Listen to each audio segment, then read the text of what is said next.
A throne was never truly safe. Across the medieval and early modern world, the glittering courts of emperors and kings were not just centers of power, but hives of whispered conspiracy. Plots to seize the crown were a constant, dreadful reality.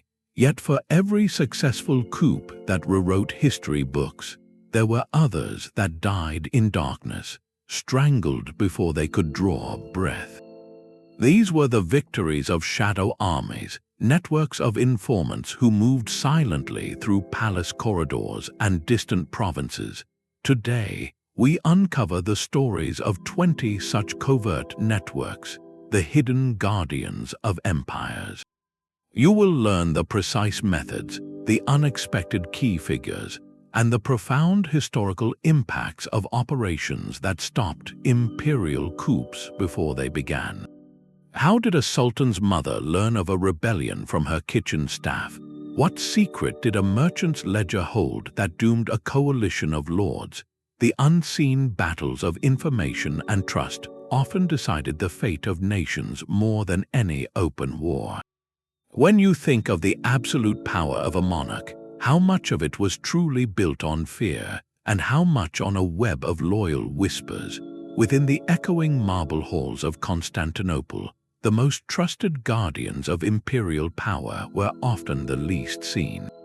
These were the Kubikularyoi, the chamberlains and eunuchs of the Byzantine court. Their authority was not found on the battlefield, but in the quiet. They managed the emperor's schedule, his correspondence, and his most intimate chambers.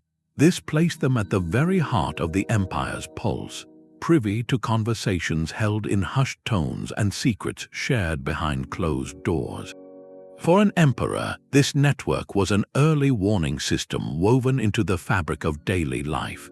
The aristocracy and military commanders, often plotting from positions of visible strength, could never fully account for the silent, observant figure pouring wine or arranging an audience. A stray comment about troop movements, a whispered meeting noted in a private garden, a sudden flurry of coded messages, all could be collected and quietly passed to the throne. The value of this network was proven definitively during the reign of Emperor Basil II, a ruler known for his fierce and uncompromising control. A powerful faction of military aristocrats, resentful of his authority, began to weave a plot to seize the palace and replace him. Their plans were careful, their alliances secret, or so they believed. What they failed to consider was the loyalty of the chamberlains who attended them. These Kubikularyoi, embedded within the conspirators' own circles, listened. They noted the unusual gatherings, the discreet inquiries about palace guard rotations, the veiled threats disguised as policy debates. This intelligence, a mosaic of small, dangerous details, was carried directly to Basil. The emperor did not wait for the plot to mature. He moved first, arresting the ringleaders before a single soldier could be mobilized for rebellion. The coup was dismantled not with an army, but with information delivered by the very people the plotters had overlooked. This was the profound strength of the system. It turned the palace's inner sanctum into a fortress of awareness. The lesson was clear: in a world of overt power, true security often depended on those who mastered the art of listening in the shadows.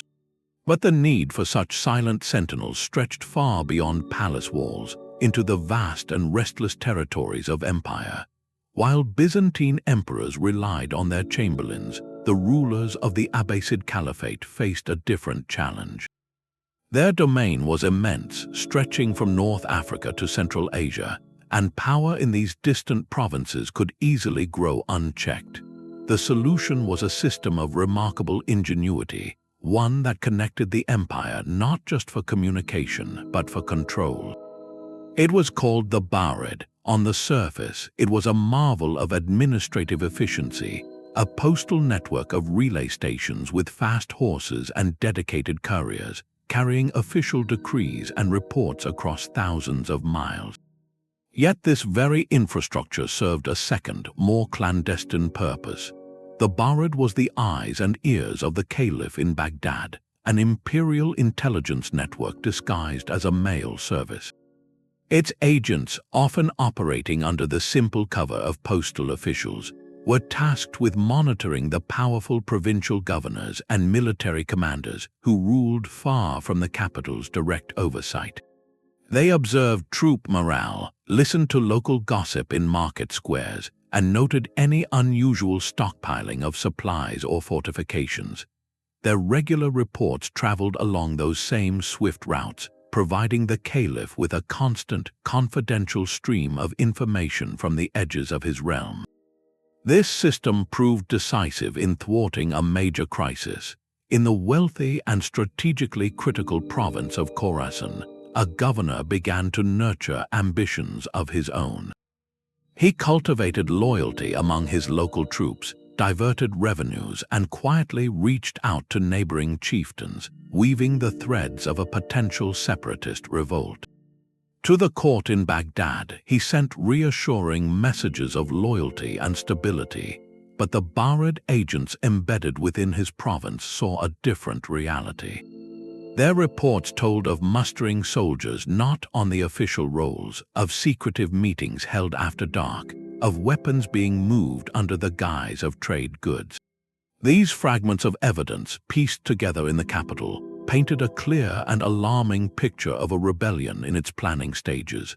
Armed with this specific, timely intelligence, the Caliph did not need to raise a massive army for a costly civil war.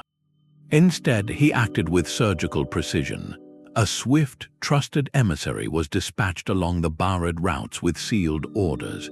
The overconfident governor was quietly removed from power, caught completely by surprise before he could issue a single call to arms.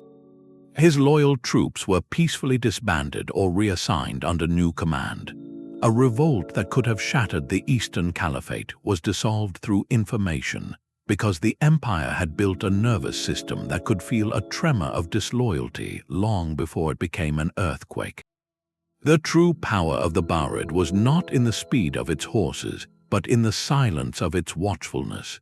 The vast steppe empires of the Mongols faced a challenge of scale that made even the Abbasid Barid seem modest. To rule the largest contiguous land empire in history, stretching from the Pacific Ocean to the gates of Vienna, they needed more than fast horses. They needed a living nervous system for the entire continent. This was the YAM, a relay network of staggering ambition.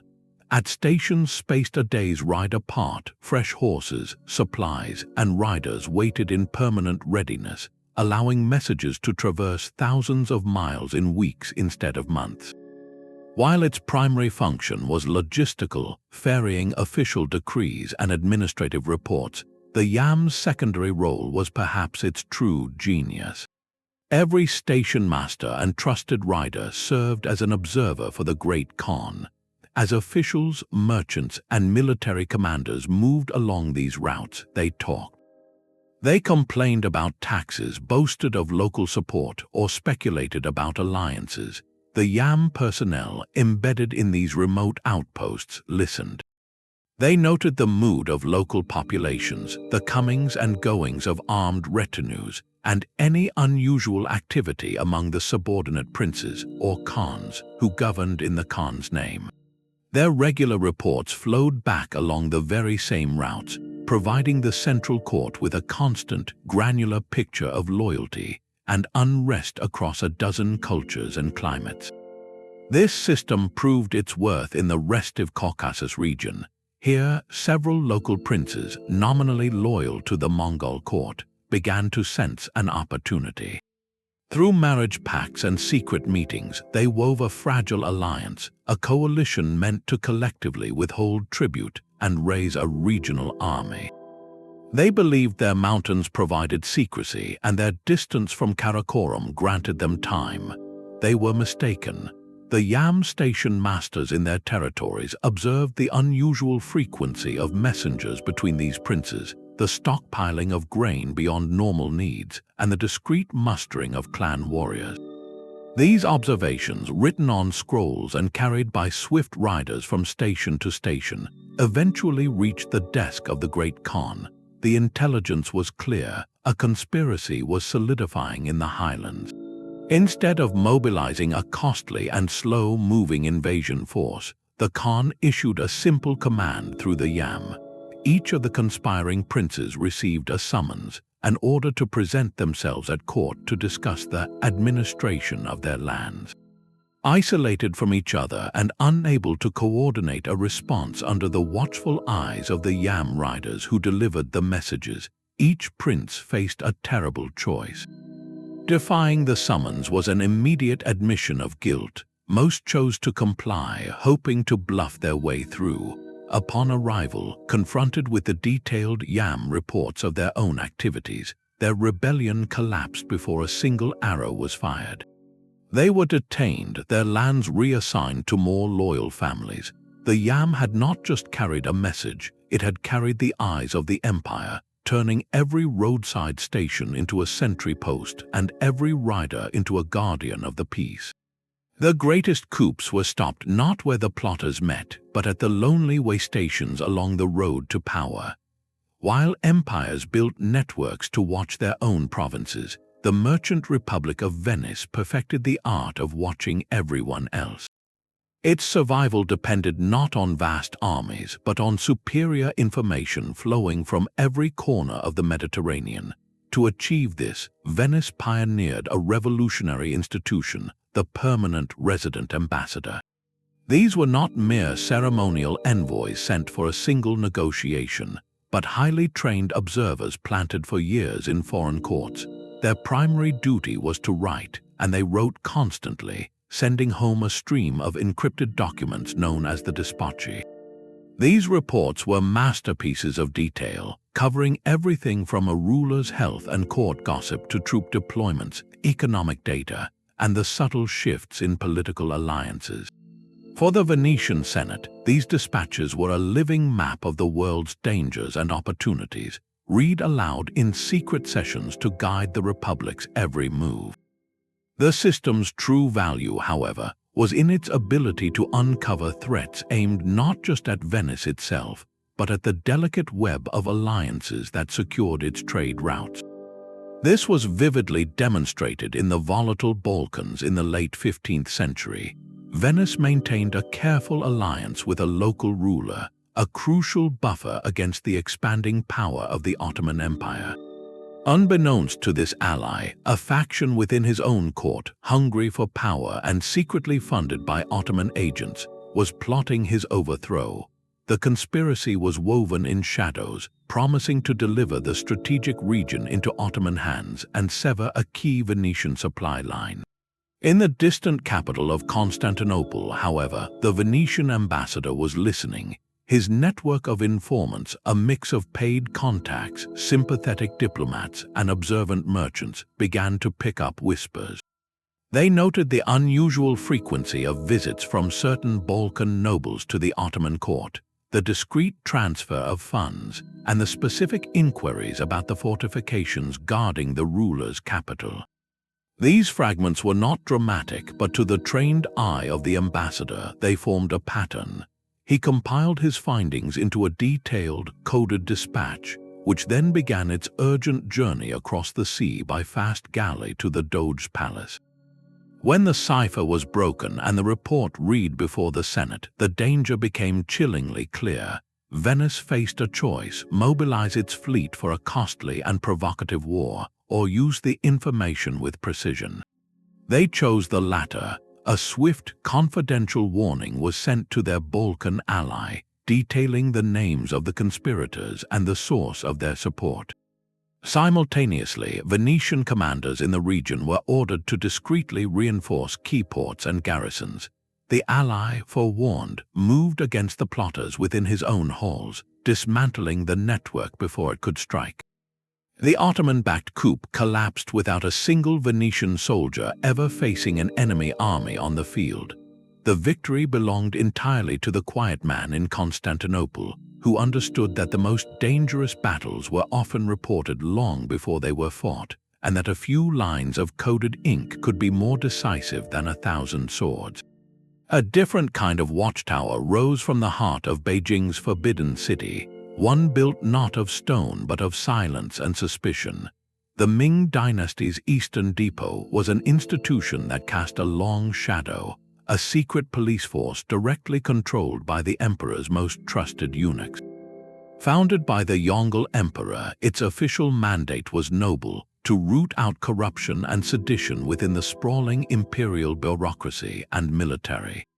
In practice, it became a web of surveillance so extensive that no official, no matter how high-ranking, could ever feel entirely secure. The depot's agents and the countless informants they cultivated were everywhere, listening in tea-houses, observing in government offices, and even serving within the households of the nobility itself. Their power was absolute, answerable only to the emperor, and they wielded it to maintain the throne's grip on a vast, complex empire. The true measure of this system came during a plot that struck at the dynasty's very core. A member of the imperial family, the Prince of Han, nurtured a deep resentment and a burning ambition. From within his luxurious palace, he began to weave a conspiracy, gathering disaffected military officers and plotting a direct, shocking strike, the poisoning of the emperor himself. It was a plan that relied on absolute secrecy and the presumed loyalty of his inner circle. What the prince did not know was that the Eastern Depot had already turned its gaze upon him. Agents posing as servants or minor officials had been placed within his household. They were not there to watch for grand military maneuvers, but for the small, telling signs, unusual purchases from apothecaries, discreet meetings with palace staff who had access to the imperial kitchens, and the quiet circulation of certain rumors among the prince's closest retainers. These fragments, reported back through the depot's channels, formed an unmistakable pattern of treason. The emperor was presented not with vague accusations, but with detailed intelligence, names, dates, and the chilling method of the planned attack. The response was swift and decisive. Before the Prince of Han could finalize his preparations, imperial guards, acting on the Eastern Depot's evidence, surrounded his palace. He was arrested without a struggle, his conspiracy dismantled from the inside out. The plot died not in a dramatic confrontation, but in the quiet efficiency of a report delivered by a eunuch to the throne. This was the paradoxical strength and terror of the Eastern Depot. It could reach into the most private chambers of the realm, transforming even a family member's home into a node in an endless network of observation. Its legacy is a complex one, a reminder that the price of absolute security can be a pervasive climate of fear, yet its effectiveness in preempting catastrophic internal conflict was, for the Ming emperors, undeniable. Behind the high walls of Istanbul's Topkapi Palace, a different kind of political engine hummed with quiet influence. The imperial harem, far from the isolated world of popular imagination, was in fact a sophisticated center of information and diplomacy. Favored consorts, the mothers of princes, and their networks of trusted servants and eunuchs formed a vital communication web, one that connected the private life of the sultan to the pulse of the empire. These women, particularly the Valide Sultan, the sultan's mother, were not passive figures. They managed vast households, corresponded with foreign dignitaries, and through their connections, gathered intelligence from every corner of the palace and the city beyond. Their power was subtle, exercised through persuasion, patronage, and an unparalleled awareness of the court's shifting loyalties. This internal network proved decisive during the tense early reign of Sultan Mehmed III. The Janissary Corps, the empire's elite military force, had grown increasingly restive over pay and privileges. A faction within their ranks began secretly discussing a drastic solution, deposing the young sultan in favor of a more pliable candidate. The plot was born in the barracks, whispered among soldiers who believed their world was separate from the palace's inner sanctum. They did not account for the harem's reach. The Valide Sultan, Safii, maintained a network that extended into the palace kitchens and markets. Janissary officers, like all palace staff, had needs and connections that filtered through these channels. A cook might overhear a guard's complaint about new restrictions, a supplier might note an unusual demand for provisions, or a servant might catch a fragment of a conversation passed between off-duty soldiers. These seemingly minor pieces of gossip, flowing upward through loyal servants, reached the Valide Sultan. To her experienced eye, the pattern was alarming. It spoke of a deepening grievance moving toward action. She compiled this intelligence and presented it to her son, the Sultan. Armed with this specific warning from within his own household, Mehmed III did not wait for the conspiracy to mature. He acted with a mix of force and cunning. Key ringleaders within the Janissary ranks were identified through the Harem's information and discreetly arrested. Simultaneously, the Sultan announced a timely disbursement of bonus pay to the corps, a gesture that addressed the general discontent and isolated the plotters from the wider body of troops. The coup dissolved before it could mobilize, thwarted not by soldiers on the streets, but by information that traveled from the barracks to the throne room through the most unexpected of conduits, the silent, observant world of the imperial household. This event underscored a profound truth in the Ottoman system. Political intelligence was not confined to the council chamber. It was woven into the very fabric of domestic life, where a word overheard in a kitchen could safeguard an empire. The Renaissance papacy wielded a spiritual authority that was matched by its very earthly need for political survival. To protect its vast territories and immense wealth from the ambitions of rival Italian families and foreign kings, the Vatican cultivated a network of observers as diverse as Europe itself. This informal but potent intelligence web, sometimes called the Spies of the Sacristy, was woven from threads of faith, finance, and art.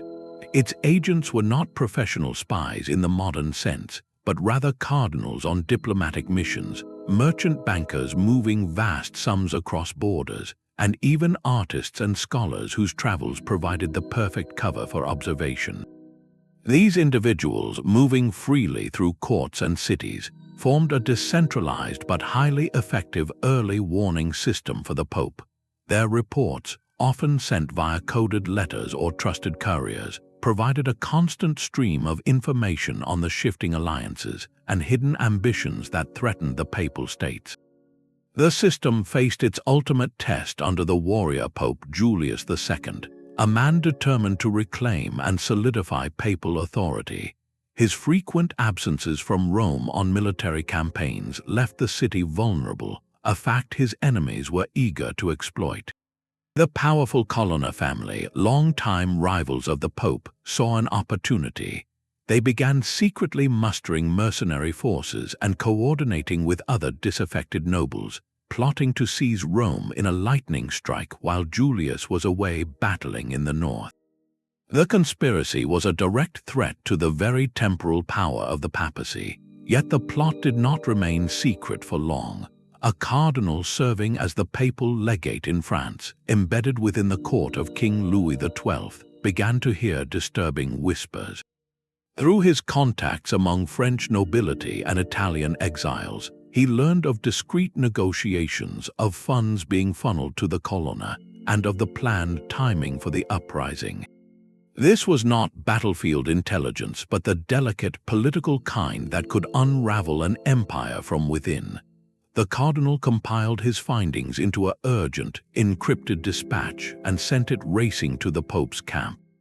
Julius II, a strategist as shrewd in politics as in war, received the warning. Instead of abandoning his campaign in panic, he used the intelligence with brilliant audacity. He publicly announced a feint, suggesting he would march his army in one direction, while secretly and swiftly redirecting a core force back toward Rome.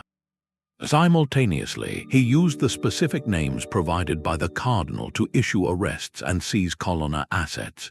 When the conspirators moved, they found not a defenseless city, but a prepared trap and a pope who had seemingly outmaneuvered them through foresight alone.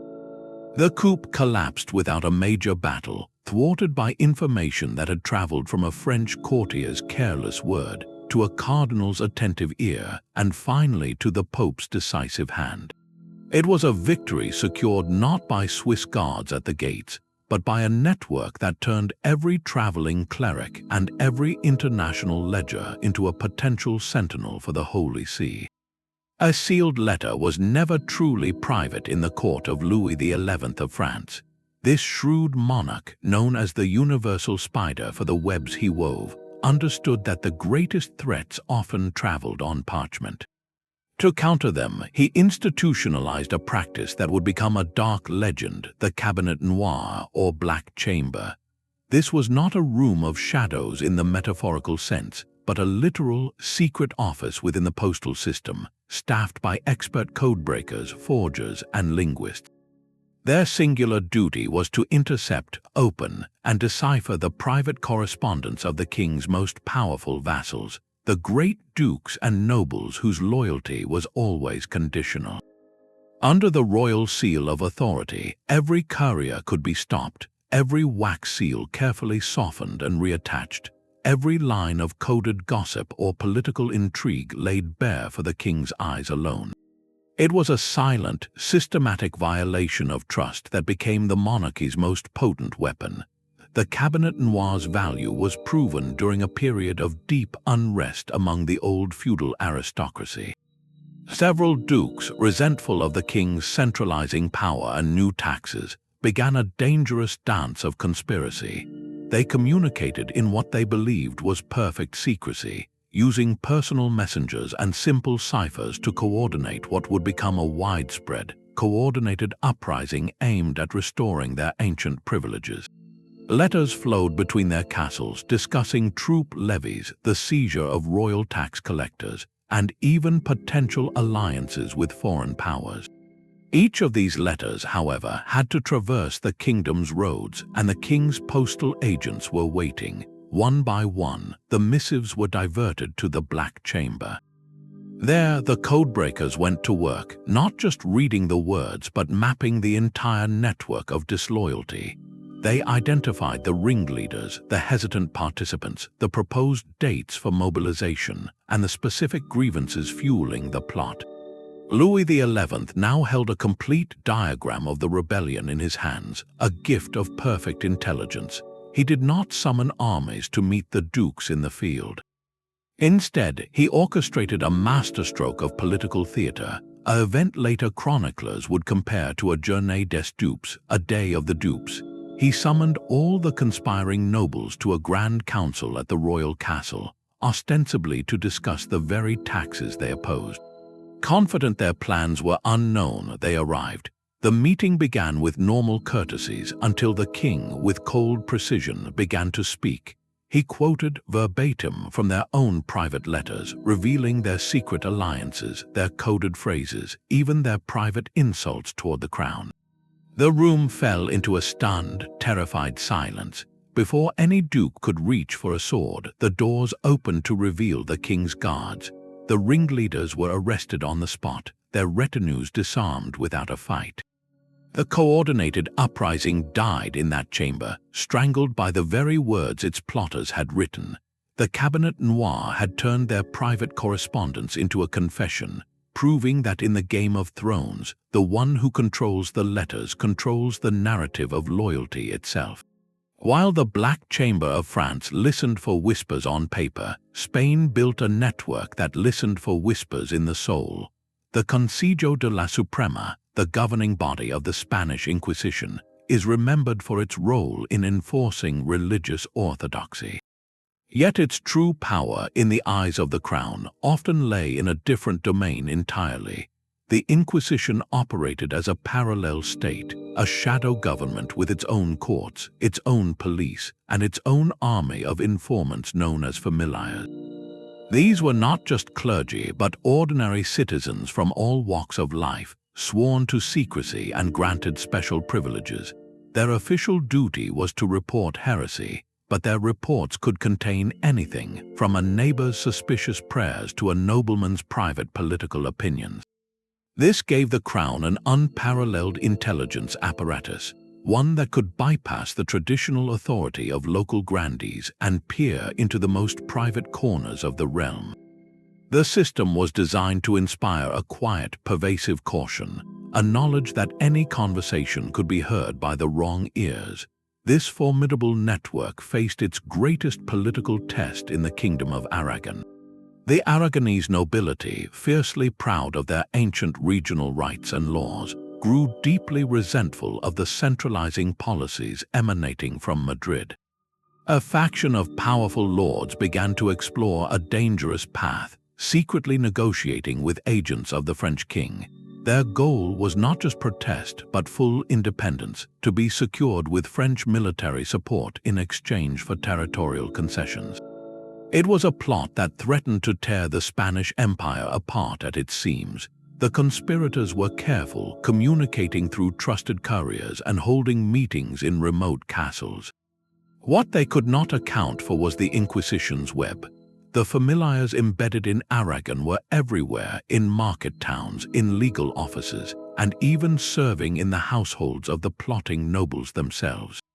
While listening for signs of religious nonconformity, they overheard other things: discussions of French envoys, muttered grievances about the king, and unusual inquiries about the readiness of local militias. These political fragments, seemingly outside the Inquisition's purview, were nevertheless funneled upward through its channels to the Suprema in Madrid.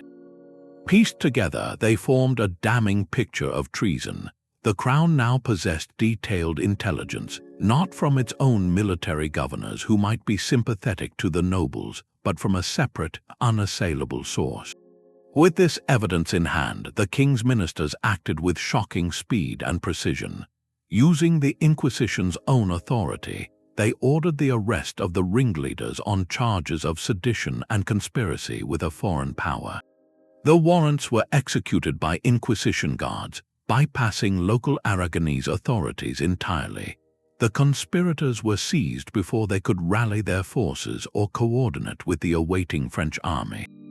The foreign invasion, now without its internal allies, never materialized.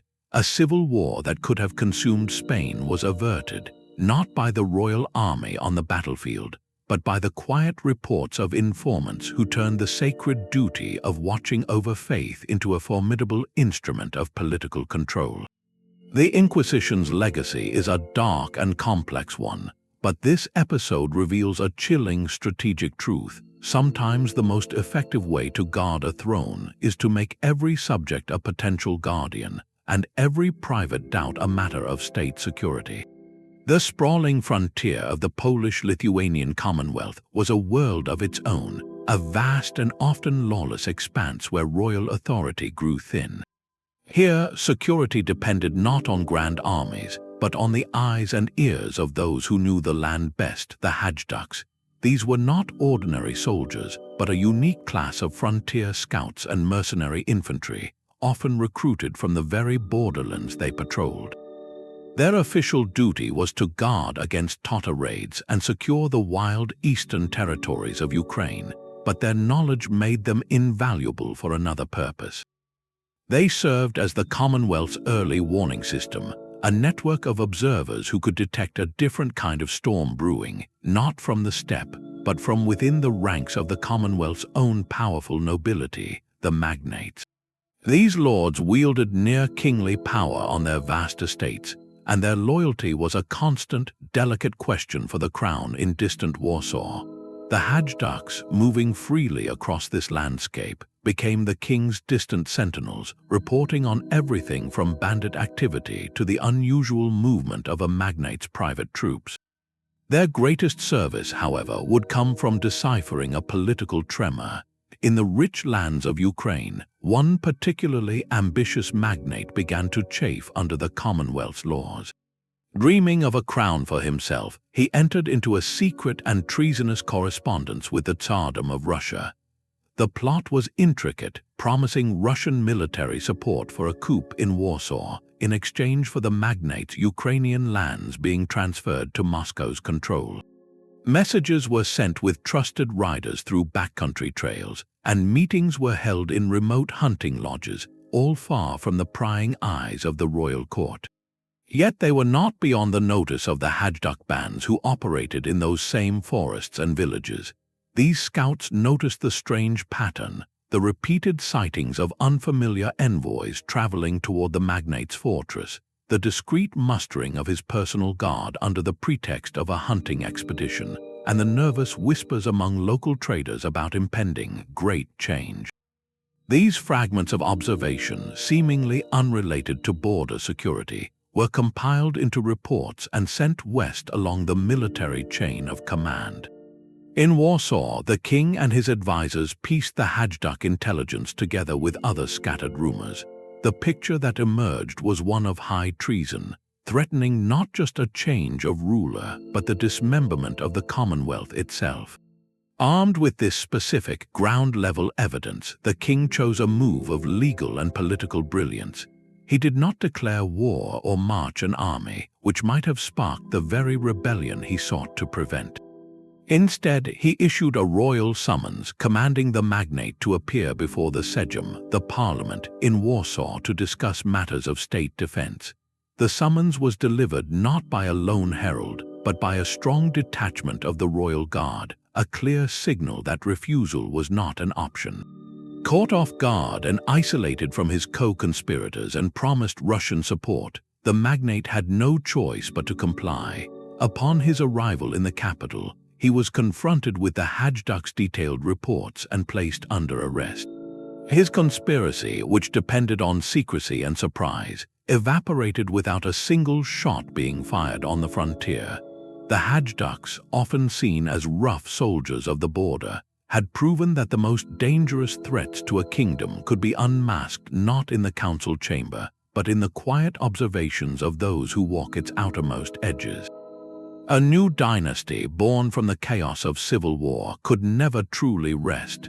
Henry VII, the first Tudor king, claimed his crown on a battlefield, but he knew it could be lost just as easily in the shadows of a great hall. His throne was precarious, haunted by the ghosts of the defeated House of York and the ever-present threat of a rival claimant emerging from exile. To secure his reign, Henry built a weapon of information, a network so pervasive it was known simply as the King's Eyes. This was not a formal spy service, but a web of trusted observers woven into the very fabric of English society. His agents were the men who made the kingdom run, prosperous merchants traveling between ports, shrewd lawyers practicing in every shire court, and pragmatic minor gentry managing their local estates. These individuals reported directly to the king and his closest ministers, their letters carrying whispers of disloyalty from market towns and manor houses across the land. Their task was specific: to watch for any resurgence of Yorkist sympathy, any murmur of support for a lost cause that could spark a new rebellion. The system's brilliance lay in its ordinariness. These were not sinister figures in cloaks, but respected members of their communities, perfectly positioned to hear the unguarded conversations of their wealthier, more powerful neighbors. This quiet network faced its ultimate test in the form of a young, charismatic pretender named Perkin Warbeck. Claiming to be a lost Prince of York, Warbeck garnered support from foreign courts and, crucially, from a network of disaffected English nobles who saw in him a chance to topple the Tudor king. As Warbeck's cause gained momentum abroad, his supporters within England began to prepare, gathering funds and sounding out potential allies for the day he would land with an army. They moved with caution, believing their communications were secure. They were mistaken. Henry's eyes were watching. A merchant in Bristol, perhaps, noted a sudden, unexplained purchase of arms and armor by a known Yorkist family. A lawyer in East Anglia heard a client boast, after too much wine, of a great change coming. A country gentleman reported a secret meeting held at a remote estate. These scattered reports flowing into the royal council were like pieces of a map. When assembled, they revealed the entire geography of the conspiracy within England, the names of the supporting nobles, their locations, and even their tentative plans. Henry VII now possessed a devastating advantage. He did not wait for Warbeck to sail. Instead, he moved with legal and financial precision, employing instruments called bonds and recognizances. One by one, the nobles implicated by the intelligence network were summoned before the King's Council. There, they were presented not with accusations of treason, which would require public trials and risk unrest, but with a stark choice. They were forced to sign legally binding documents, swearing massive financial pledges for their future good behavior. A bond was a promise to pay a ruinous sum if they ever rebelled. A recognizance was an acknowledgement of a debt to the crown that could be called in at any sign of disloyalty. It was a form of political control that used economic ruin as its deterrent. The effect was immediate and paralyzing. The plotters, their cover blown and their fortunes held hostage by the king's paperwork, dared not move.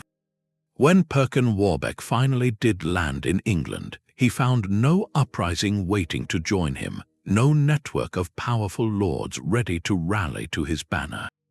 His invasion fizzled, his supporters neutralized not by armies, but by the quiet, preemptive pressure applied by a king who already knew their secrets. Henry's throne was secured not on a new battlefield, but in the council chamber, through the power of a ledger and the whispers of a merchant, proving that sometimes the most effective way to disarm a conspiracy is to quietly bankrupt it before the first sword is ever drawn. The sprawling palaces of Agra and Delhi were the heart of the Mughal Empire, but its lifeblood flowed along 1,000 dusty roads. To rule a subcontinent, the emperors relied on a human network of astonishing speed and fidelity, the Harkaras. These were not mere messengers, but elite runners trained to cover immense distances with urgent dispatches, their stamina legendary. Operating alongside them was a more stationary but equally vital corps, the official newswriters or Wakia Navis, posted in every province and major city. Their duty was to compile regular, detailed reports on everything from crop prices and local festivals to the mood of the people, and most critically, the activities of the regional governors and nobles.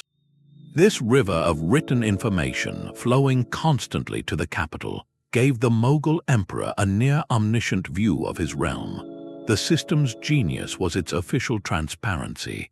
Everyone knew the newswriters were observing, which in itself discouraged overt disloyalty, while the Harkaras ensured no delay could hide a developing crisis. This formidable apparatus would face its most intimate and dangerous test not from a rebellious governor, but from the palace itself. In the later years of Emperor Akbar's monumental reign, his eldest son, Prince Salim, grew impatient for power. From his governor's post in the distant Deccan region, Salim began to test the waters of rebellion. He started courting the loyalty of local military commanders, diverting revenues to build his own treasury, and holding court as if he were already the sovereign. He believed the vast distance from Agra would cloak his ambitions. He was wrong. The Wakia Navis stationed in the Deccan were meticulous in their duties.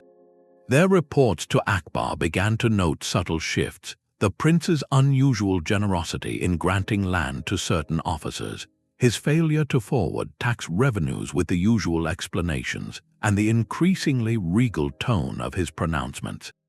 These observations were not accusations but cold, factual details that formed a pattern of alarming ambition. The Harkaras carried these coded reports north with relentless speed. In Akbar's court, the emperor's chief advisor, Abul Fazl, pieced together the dispatches. The picture was clear. Salim was preparing a base of power for a potential coup, attempting to establish a parallel authority in the south before making a move for the throne.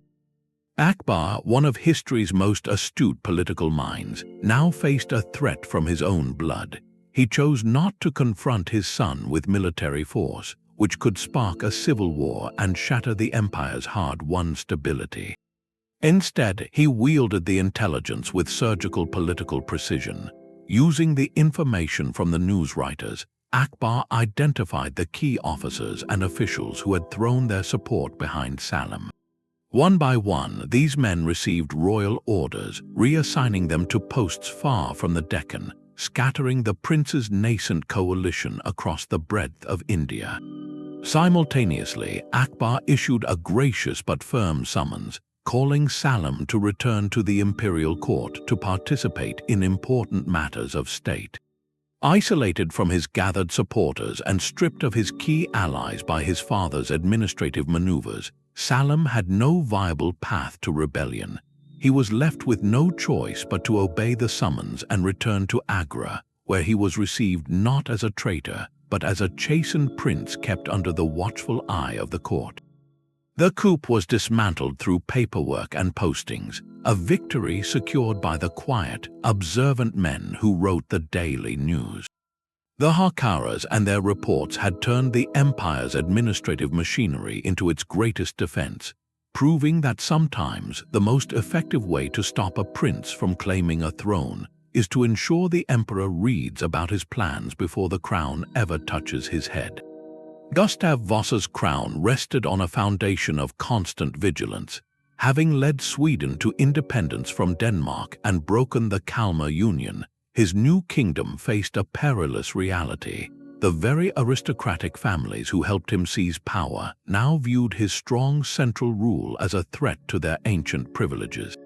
To secure his fragile dynasty, Gustav could not rely solely on soldiers. He needed eyes and ears within the ranks of the powerful themselves.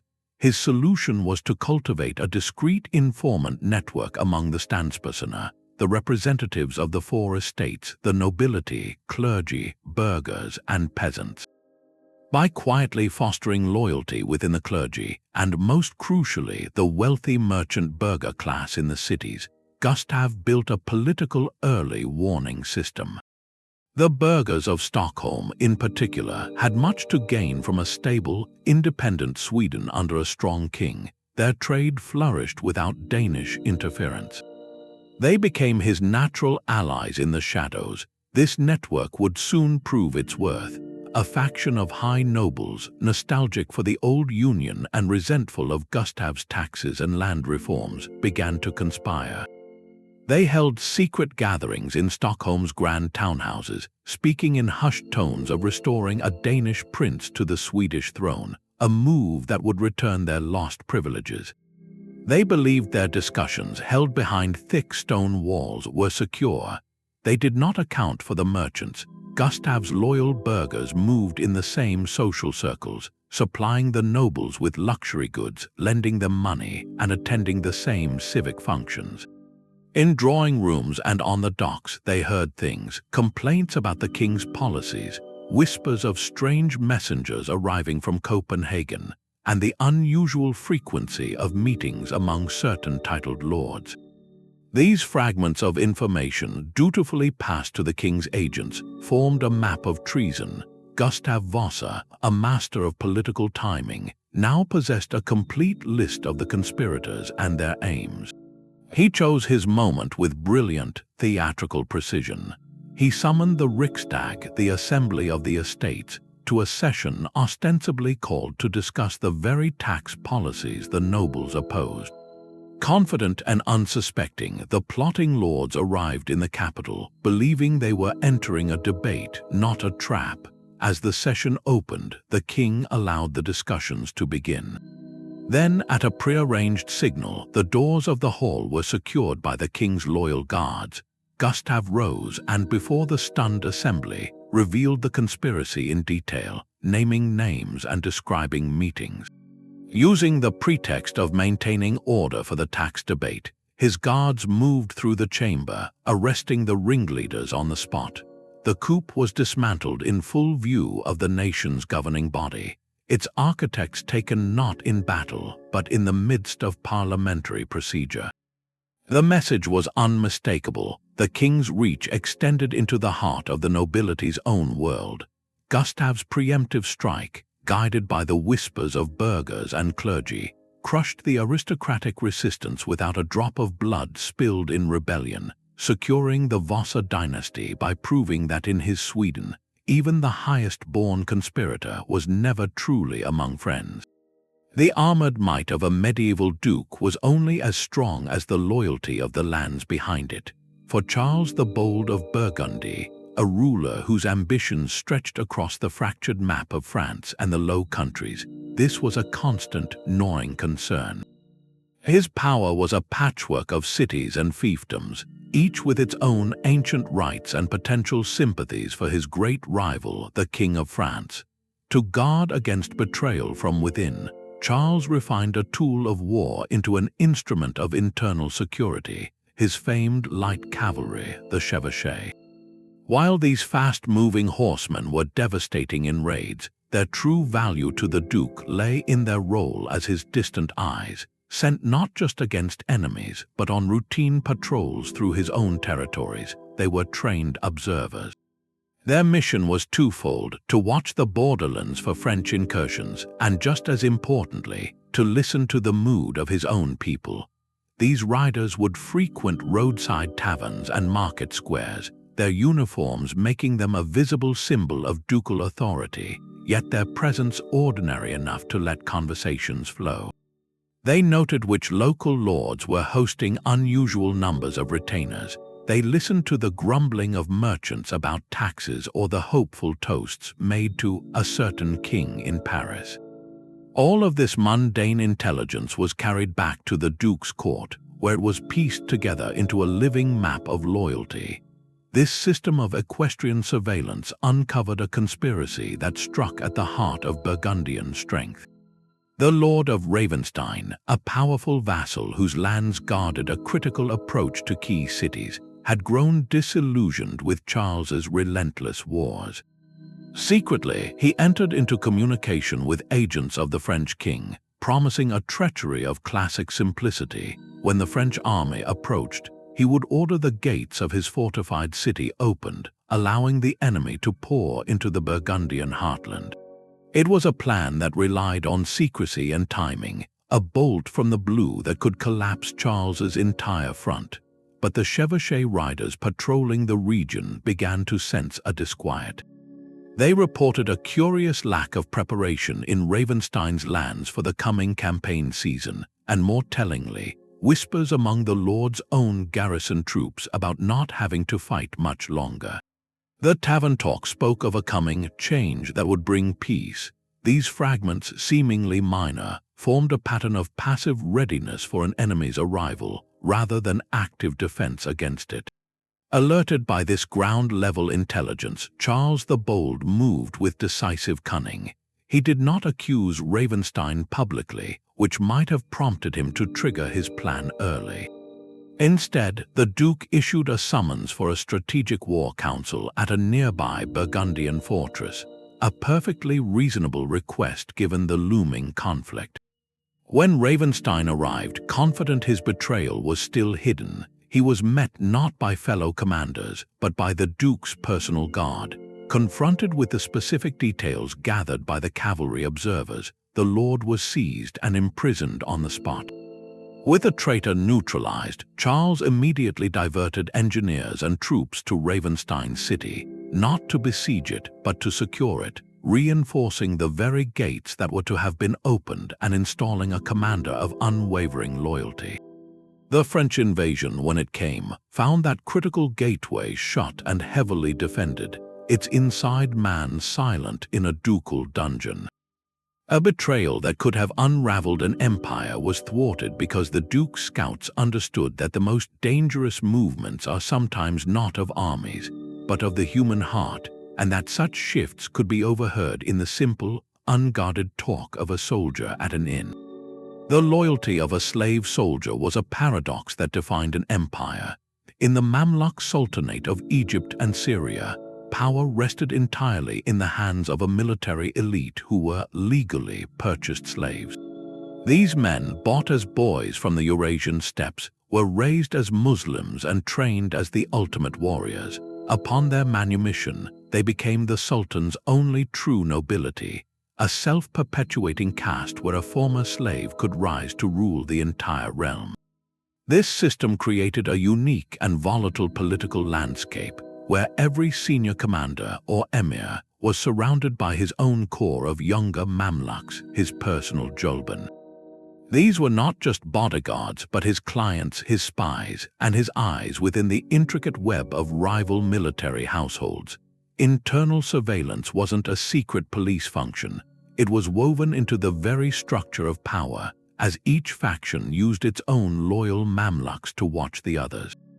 Trust was absolute within a household, and suspicion was the default posture toward every other. This tense equilibrium of watchful households provided the Sultanate's most effective defense against internal revolt. The system's precision was demonstrated during the reign of Sultan Qaitbay, a ruler known for his long and stable rule. Stability, however, bred resentment among ambitious junior officers who saw their paths to advancement blocked by an aging hierarchy. A cabal of these younger Mamluks belonging to different senior emirs began to meet in secret. Their plot was audacious and simple: to assassinate the Sultan during a grand military parade in Cairo, a public spectacle where the chaos could mask their strike and allow them to seize key points in the city. They coordinated with care, selecting a hidden assembly point near the parade ground where they would gather their weapons and make their final move. What they failed to account for was the depth of the loyalty networks that surrounded their own superiors. One of the conspirators, in a moment of fatal carelessness, let a cryptic remark slip in the presence of a Jolban from a different, uninvolved household. This young Mamluk, trained to listen for any hint of disloyalty that could threaten his own emir's standing, reported the strange comment. His emir, understanding the stakes, quietly tasked his own network of Jolban to watch the suspect. They trailed him to a series of discreet meetings, noting the other faces involved. A map of the conspiracy, linking Mamluks from several rival households, began to form. This intelligence was not taken to the Sultan immediately. Instead, it was used with cold political calculation. The senior emir, armed with the names and the planned assembly point, moved to protect his own position and earn the Sultan's favor. On the morning of the parade, as the conspirators gathered in their hidden rendezvous, heart-pounding with the weight of their impending act, they found themselves not alone with their weapons. Instead of the open square they expected, they were surrounded. The Jolban of the vigilant emir, acting on perfect intelligence, had silently cordoned off the area. The would-be assassins were disarmed and seized without a single blow being struck in the public view. The parade proceeded in splendid order, the Sultan entirely unaware of the dagger that had been aimed at his back just moments before. The coup was dismantled at its very genesis, not by the Sultan's guards, but by the private vigilance of a rival military household protecting its own interests within the game. It was a stark lesson in the Mamluk world. Your most dangerous enemy was often not the Sultan you sought to overthrow, but the watchful young man pouring your rival's coffee, whose first loyalty was always to the master who bought him. Gold and feathers were not the only treasures carried back to Tenochtitlan from the edges of the Aztec world. The most valuable cargo was often invisible, carried in the memories of a unique class of travelers, the Pochteka. These were not simple traders, but members of powerful, hereditary merchant guilds who operated under the direct protection of the Aztec state. Their licensed caravans traveled far beyond the borders of the Triple Alliance, into hostile lands and restive tributary provinces, trading exquisite goods like Quetzal feathers, jade, and cacao. This official sanction gave them a dual purpose. While their hands dealt in luxury, their eyes were tasked with observation. As they moved through foreign markets and slept in guest houses, they noted everything: the strength of local garrisons, the mood of the populace, and any signs of political friction or military preparation. They were the empire's sensory organs, stretched across a vast and often rebellious landscape. Their critical roles shifted from trade to intelligence during the tense reign of Moctezuma II. In the fertile province of Tlaxcala, a region that had stubbornly resisted full Aztec domination, a deep resentment was simmering. local lords, chafing under the heavy burden of tribute and ritual demands, began to secretly reach out to other discontented provinces. Their plan was one of shocking audacity: to use the cover of a major religious festival in Tenochtitlan, when the city would be packed with visitors and its guards distracted by ceremony, to launch a coordinated uprising from within the very heart of the empire. Messengers moved between provinces under the guise of trade missions, and weapons were quietly stockpiled. They believed their communications, hidden within the normal flow of regional commerce, were secure. They did not account for the Pochteka, merchant spies returning from Tlaxcala and other conspiring regions brought back unsettling reports to their guild masters. They spoke of markets buzzing with a strange, tense excitement rather than normal festival anticipation. They noted that certain high-value trade goods, like obsidian for blades and thick cotton for armor, were becoming scarce in public markets, suggesting stockpiling. Most tellingly, they observed an unusual frequency of meetings between lords who were normally rivals, a political alignment that made no sense for mere local affairs. This mosaic of commercial and social intelligence was compiled by the Pochteka elders and presented directly to the Tlatoni, the speaker, Moctezuma. The picture was clear: a coalition was forming, and it planned to turn a sacred celebration into a bloodbath. Moctezuma, renowned for his strategic cunning, devised a countermove of breathtaking political theater. Instead of mobilizing his armies for a preemptive war, which would have confirmed the rumors and united the provinces against him, he issued a series of gracious invitations. He called the very lords implicated in the reports to Tenochtitlan, not for a confrontation, but for a special pre-festival council to discuss their important roles in the upcoming ceremonies. Flattered and believing their plot undetected, the conspirators entered the magnificent city, walking into a trap woven from their own whispered plans. Once they were gathered within the palace precincts, far from their own warriors, Moctezuma's guards moved. The lords were seized and imprisoned, their rebellion dismantled in a single, silent stroke before a single festival drum could be beaten.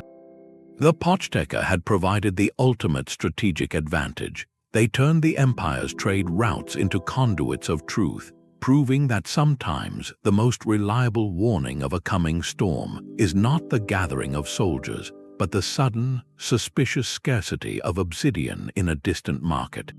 A sealed letter carried more than words. It carried the fragile piece of an empire tearing itself apart. In the fractured political landscape of the Holy Roman Empire, where hundreds of princes, bishops, and city-states jostled for power, a reliable means of communication was not just a convenience, it was a lifeline. That lifeline was controlled by one family, the Thurn Untaxis.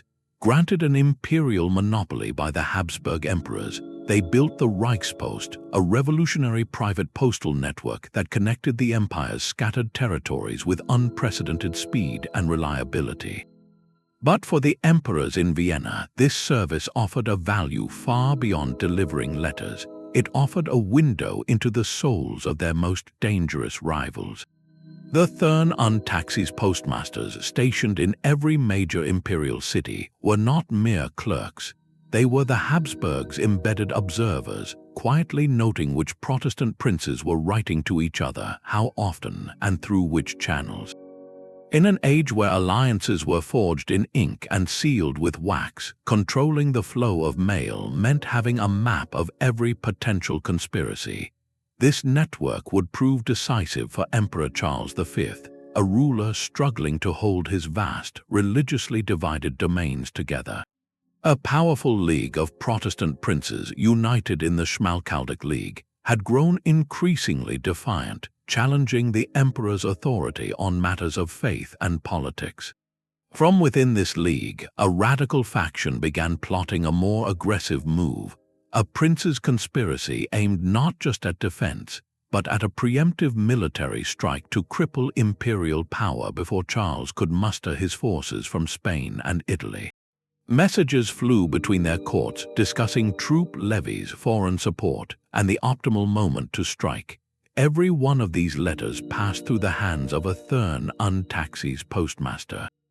These loyal agents, understanding the gravity of their position, provided the emperor's advisors with detailed summaries. They reported on the volume of correspondence between certain lords, the arrival of suspicious foreign envoys, and the urgent tone of sealed packets. Charles V, therefore, did not face a sudden, shocking rebellion.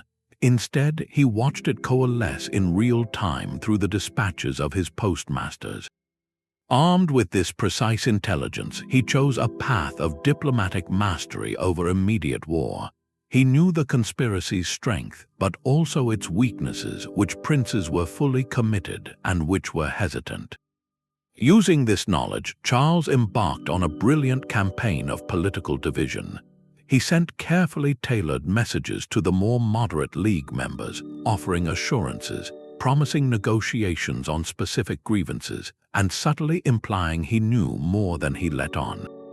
Simultaneously, he accelerated his own military preparations in a show of restrained force, making it clear he was ready but not yet attacking. The effect was to fracture the conspiracy from within. The hesitant princes, fearing their secret communications were compromised and tempted by the emperor's offers, began to pull back. The unity required for a surprise strike evaporated. When the Schmalkaldic War finally did erupt, it was on Charles's terms at a time of his choosing, and against a coalition already weakened by doubt and internal suspicion. The Reichspost had turned the empire's communication system into its greatest intelligence asset, allowing the emperor to dismantle a war before its first battle by reading the fears and ambitions of his enemies in the very letters they believed would unite them. Absolute loyalty was the only currency that could purchase peace in Tokugawa Japan. After a century of brutal civil war, the new shogunate faced a single overwhelming challenge: how to prevent the powerful regional lords, the daimyo, from ever rising against the central government again. The answer was not just military might, but a system of watchfulness called the Metsuk. These were not soldiers, but censors and inspectors, a class of officials whose sole duty was to observe and report. Operating with the shogun's direct authority, they were embedded everywhere, from the bustling streets of Edo to the distant castle towns of the most powerful daimyo. Their methods were subtle and pervasive. They monitored construction projects to ensure no fortress exceeded legal limits. They reviewed financial records for signs of unexplained wealth that could fund rebellion, and most crucially, they placed agents within the daimyo's own retinues. A seemingly loyal samurai servant, a low-ranking clerk, or even a stable hand could be a Metsuk informant, their true allegiance hidden behind a mask of routine service. This invisible web of surveillance turned every daimyo's domain into a glass house, where any move toward disloyalty risked being seen from 100 different angles. The system's ultimate test came from the southwestern island of Kyushu, a region with a history of resistance and, troublingly, a significant population of converts to Christianity. The shogunate viewed this foreign faith as a direct threat to the social order it had imposed. When rumors began to circulate that certain Christian daimyo in Kyushu were not just practicing their faith in secret, but actively preparing for defiance, the Metsuk network shifted into high alert. Agents embedded within these domains began to notice patterns that went beyond religious observance. They reported on unusual shipments arriving at remote docks, not the silks or ceramics of normal trade, but crates that were too heavy, too long, and handled with excessive secrecy. They noted increased activity around certain remote mountain shrines, not for prayer, but for the discreet storage of supplies. Most tellingly, they intercepted whispers among the samurai class, talk not of harvests or poetry, but of a coming reckoning and the need for prepared hearts. The Metsuk pieced these fragments together into a chilling conclusion. A group of Christian lords were secretly stockpiling weapons and fortifying positions. likely planning a coordinated uprising centered on the Shimabara Peninsula. This was not mere religious nonconformity. It was the precursor to a military rebellion that could ignite the entire region. The intelligence, detailed and corroborated from multiple sources within the domains, was rushed to Edo. The Shogun's council, armed with this specific, actionable evidence, did not hesitate. They authorized a preemptive strike of administrative and military pressure. Before any rebel banner could be raised, shogunal magistrates, backed by loyal troops, moved into the implicated domains. Acting on the Metsuk's precise lists of locations, they conducted searches, uncovering the hidden caches of swords, muskets, and gunpowder. The ringleading daimyo and their key samurai supporters were arrested on charges of sedition, their power broken in a series of swift, surgical operations. The widespread uprising that history would later call the Shimabara Rebellion was, in its most dangerous organized form, contained before it could truly begin.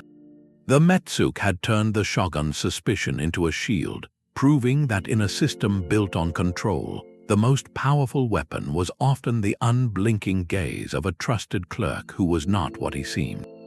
The Celestial Order was as vital to governance as the Royal Guard.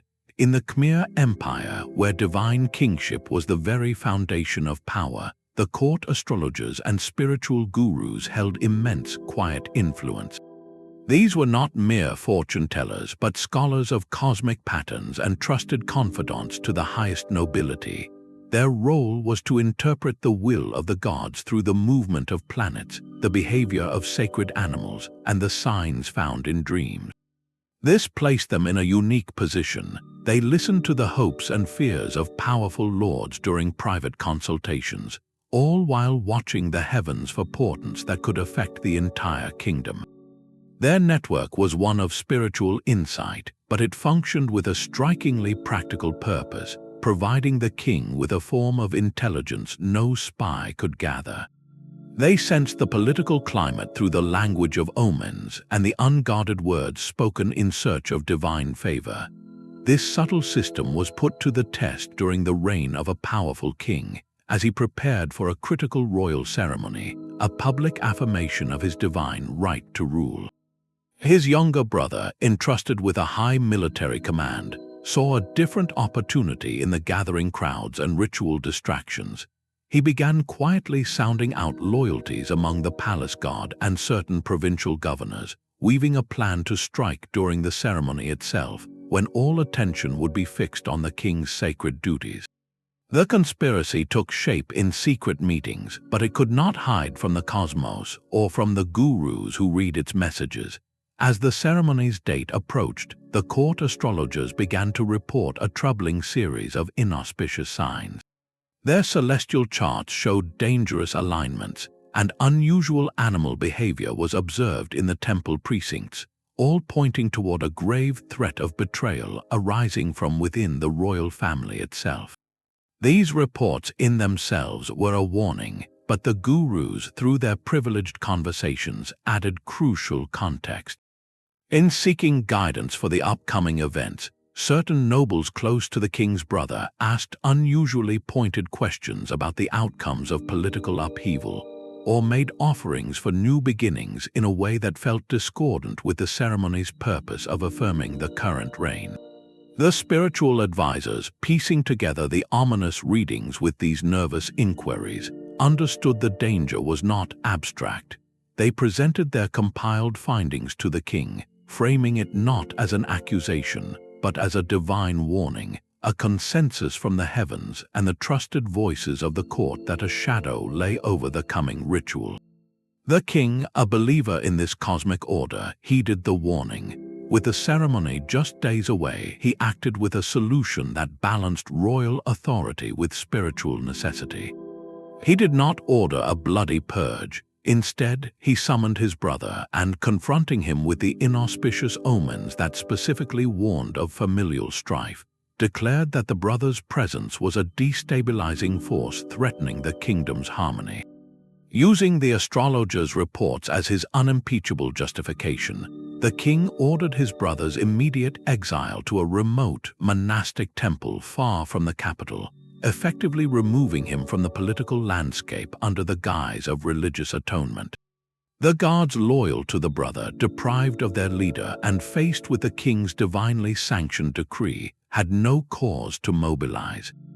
The coup dissolved before the first ceremonial drum was beaten, thwarted by men who read the stars and listen to the anxieties of souls, proving that in an empire ruled by gods, the most effective intelligence network might be the one that translated heavenly signs into earthly salvation. Fear could be a system of government. In the final years of Ivan IV, known to history as Ivan the Terrible, the Russian Tsar constructed a mechanism of control so absolute it carved the state itself in two. He declared a vast portion of the realm, including key cities and trade routes, his personal domain, the Oprichnina. This territory was administered not by the traditional noble class, the boyars, but by a new and terrifying order, the Oprichniki. Clad in black robes and riding black horses, bearing the symbols of a dog's head and a broom to signify they would sniff out treason and sweep it clean, they were more than a secret police. They were a state within a state, answerable only to the Tsar's paranoia. Their primary function was intelligence through intimidation, to infiltrate, monitor, and break the power of the boyar aristocracy, whom Ivan viewed as his eternal enemies.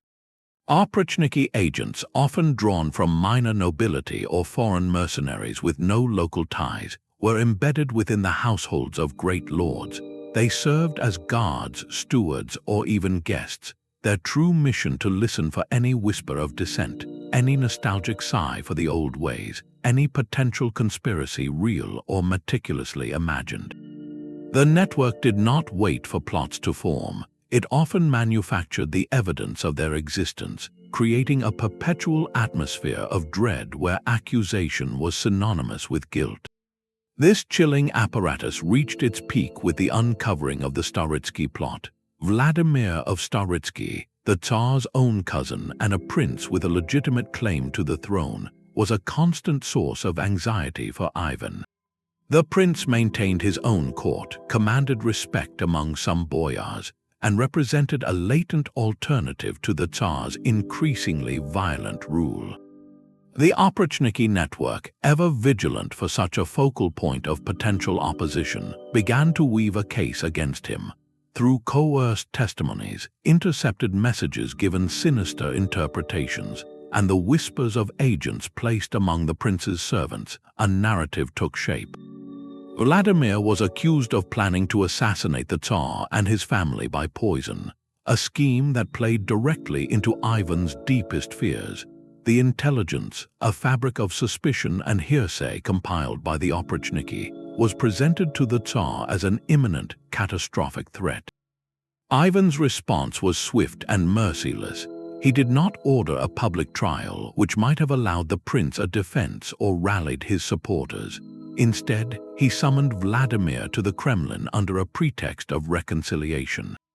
There, confronted with the Oprichniki's findings, the prince was given a grim ultimatum to take his own life.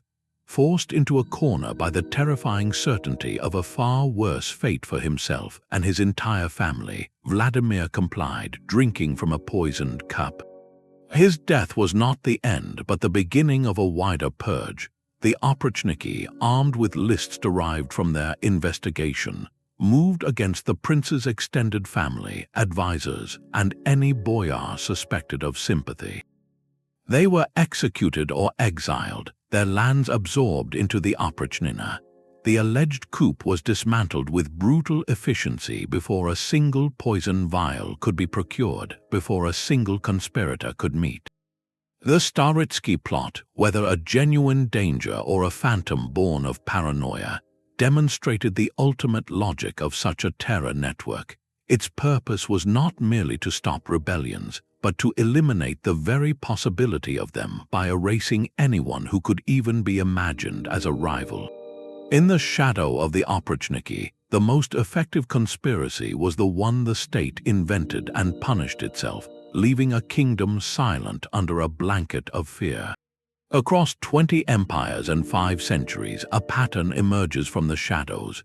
Whether through the chamberlain's ear, the merchant's ledger, or the postmaster's seal, every successful network shared a core principle. They turned trusted social insiders into instruments of vigilance. The Sultan's mother, the Duke's cavalryman, the Tsar's minor noble, these were not outsiders but individuals woven into the very fabric of their societies, granting them access to the unguarded word and the hidden meeting. Their power came from proximity, not stealth. Furthermore, each empire brilliantly exploited its own communication systems, transforming the arteries of administration into nervous systems of control.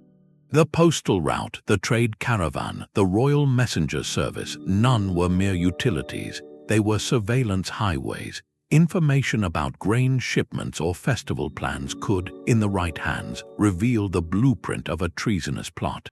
The final, chilling commonality was a commitment to brutal, preemptive efficiency.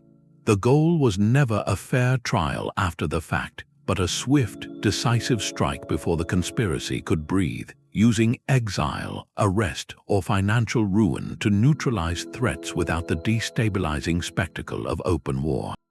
These covert victories preserved imperial stability for generations, preventing civil conflicts that could have shattered realms and cost countless lives. Yet this security came at a profound cost, eroding the very concepts of personal liberty, private trust, and transparent governance. The silent success of these networks helped shape the authoritarian DNA of many pre-modern states, where the ruler's right to know was absolute and the subject's right to privacy was non-existent. The takeaway reshapes our understanding of power. The grand battles and dramatic coups recorded in our history books were often merely the final, visible acts. They were preceded by invisible wars of information, fought in palace kitchens, on dusty roads, and in the coded lines of private letters, where the true fate of empires was regularly decided. If you found this journey into the hidden mechanics of history compelling, consider subscribing. Your support helps us continue to uncover the unseen layers and quiet strategies that have shaped our world, one deep dive at a time.